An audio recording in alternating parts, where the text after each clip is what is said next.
Bueno, David Felipe Arranz, querido mío, ¿qué tal? Muy buenas tardes. ¿Cómo te encuentras? Pues bien, estamos aquí conmemorando a don Benito Pérez Galdós.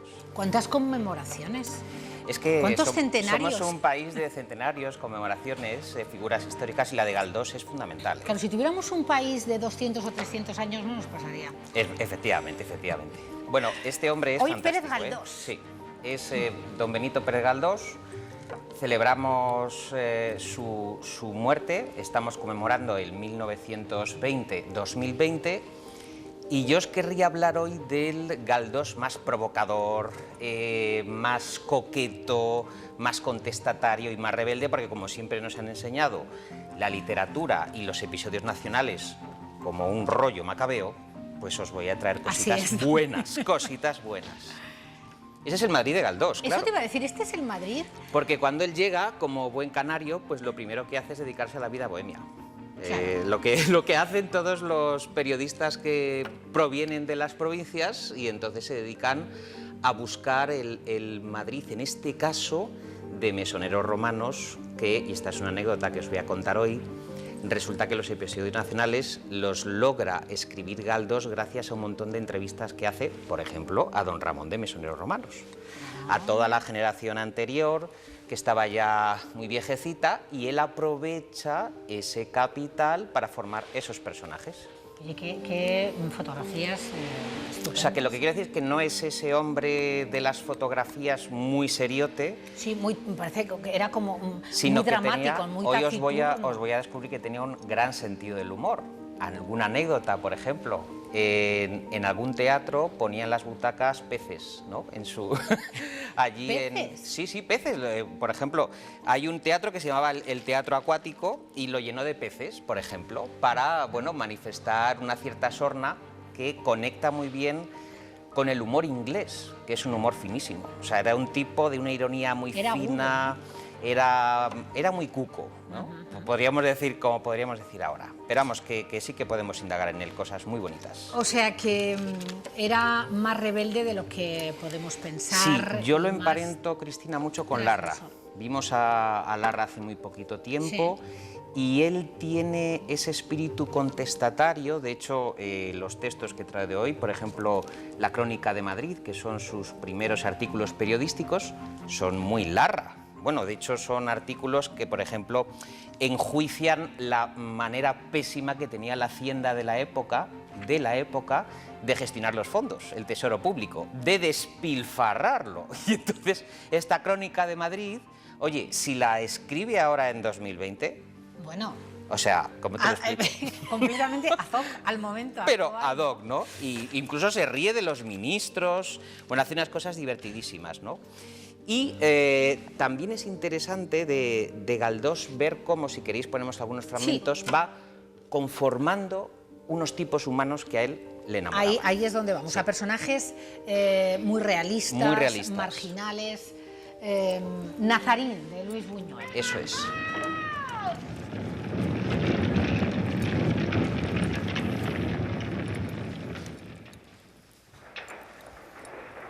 ¿Es usted un sacerdote ortodoxo? No, señor. Soy católico, apostólico y romano. Profeso mis ideas con una convicción tan profunda como la fe en Cristo nuestro Padre. Para mí nada es de nadie. Todo es del primero que lo necesita. Espera. Bueno, interpretado por Paco Raval. Por Paco Raval. Es curioso porque Pérez Galdós escribe una serie de novelas sobre estos personajes, ya cuando está en plena madurez. 1895 escribe Nazarín y Alma, que es la novela que da pie a la famosa Viridiana de Luis Buñuel.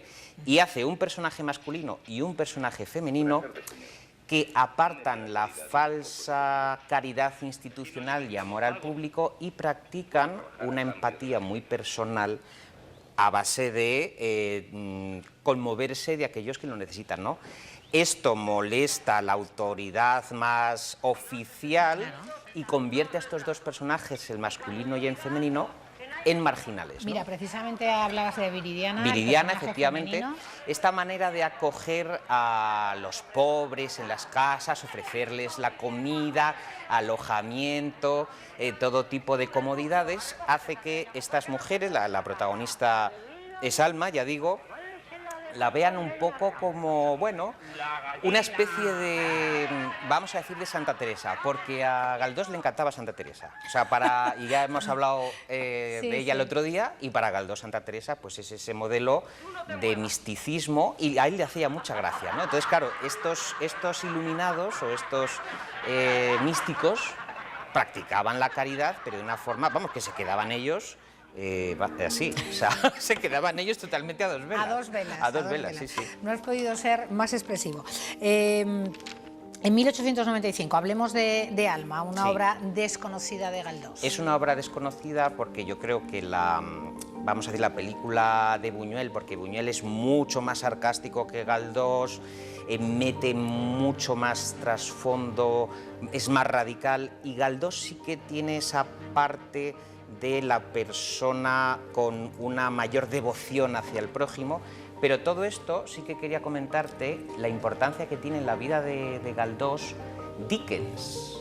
Podríamos decir que Galdós es nuestro Dickens, porque de Charles Dickens Galdós aprende, por ejemplo, el sentido del humor, ¿no? De hecho, él aprende a escribir como Dickens traduciendo los papeles del Club Pickwick, que es una obra que escribe también un Dickens muy joven en 1898, que tiene 1868, es la traducción de Galdós, y ahí coge esta manera de entender la sociedad sin esa sangre, sin esa acritud, sino, bueno, metiendo personajes en situaciones muy divertidas. Yo creo que también tiene que ver mucho con su forma de ser, la forma de ser de Galdós, que decía, por ejemplo, para que veáis el sentido del humor, decía... le decía un periodista, al periodista, maestro, pero ¿cómo es que no se ha casado usted todo el día de golfería por ahí, por las calles de Madrid y tal? Dice, la verdad es que nunca sentí la necesidad de casarme, pero hay que decir que algún hijo ilegítimo por ahí... algún hijo ilegítimo a Galdós le surgió. A ver, el abuelo. Sí, el abuelo es la decantación de ese Galdós ya maduro.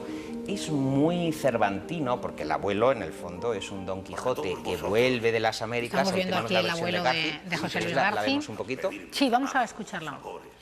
Y todos fuisteis bien atendidos en mi casa, siempre. Y a todos os solucioné vuestros problemas. Miserables. Oiga, don Rodrigo, por si lo he olvidado, le diré que yo soy el alcalde de Jerusalén. Tú no eres nadie. Tú no sabes quién eres, maldito cobista. Tú eres un ser rastrero y un ladrón. Fantástica esta película, sí, porque no es tiene cuando, desperdicio además. Es cuando Galdós hace un repaso radical, lo dice muy bien, los cobistas, es decir, los covachuelistas, claro, los funcionarios, los arribistas, los medradores. Él, que era todo lo contrario, porque era un tipo libre que trabajó para muchos periódicos, entre ellos La Esfera Ilustrada, que le encargaba cosas como estas estupendas memorias de un desmemoriado, que él no quería escribir, pero decía, hombre, como estoy un poco apretado de dinero, todo viene bien para el me viene bien las memorias de un desmemoriado, pero para que veáis un poco la poca importancia que se daba, era un hombre que huía mucho de la literatura del yo, o incluso las memorias de un desmemoriado, son muy graciosas porque no habla de él, habla de los demás. Y muchos reproches de la época le decían, pero hombre, don Benito, nosotros queríamos unas memorias de un desmemoriado que nos hablara de él, ¿no? ¿Qué pasó con doña Emilia Pardo Bazán? ¿Qué se traía usted entre manos? Y decía, no, eso solo me interesa a mí. Y hay un testimonio muy gracioso que dice, a la gente, dice... La verdad es que no me puedo convencer de que a la gente le importe que yo prefiera la sopa de arroz a la de los fideos. O sea, que esto, tú fíjate que es todo lo contrario. Bueno, pero con mucho sentido del humor, ¿eh? Sí, tiene mucho sentido del humor, ¿no? Como decías. Y dice, le aseguro que he tenido una repugnancia instintiva a la familiaridad, como no sea con una mujer guapa.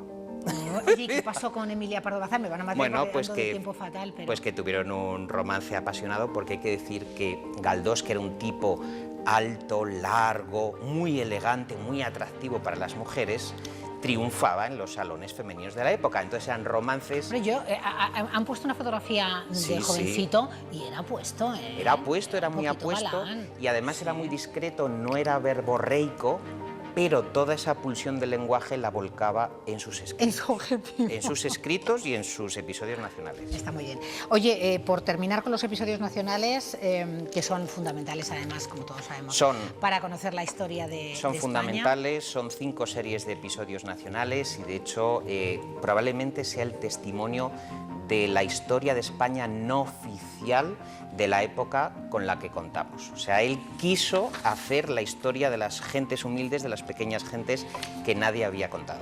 O sea, les dio voz. Les dio voz porque normalmente la historia estaba escrita con letras mayúsculas, claro, y con Galdós aparece lo que luego otros de la generación del 98 como Unamuno llamarán la intrahistoria, ¿no? Las pequeñas historias, y él es un precursor de esas pequeñas vidas. Incluso tenía un truco, y ya con esto acabo, que era, iba con los cobradores de los alquileres a ver qué se producía en las casas cuando de repente iba a pedir la mensualidad y dice, madre mía, qué escenas vi, qué protestas escuché, ¿no? La realidad de la España más humilde. Y él tenía un estilo muy periodístico de documentarse, por eso son tan realistas. Maravilloso. El personaje, nuestro gran escritor Pérez Galdós. Ah, bueno, y que echen un vistazo a los libros que ha sacado Renacimiento, que son espléndidos, ¿eh? Crónica de Madrid y Memorias de un desmemoriado. Han salido ahora para conmemorar el aniversario de Galdós. Hagan caso a nuestro gran experto, a Felipe Arranz, porque sí, porque tiene mucha razón y hay que leer, efectivamente. Nos tenemos que cultivar. Sí, algunos no quieren que leamos, pero yo quiero que lea la gente. Sí, desde aquí vamos a aconsejar. Bien, gracias. A ti, Cristina. David, Felipe, nos vemos la próxima semana.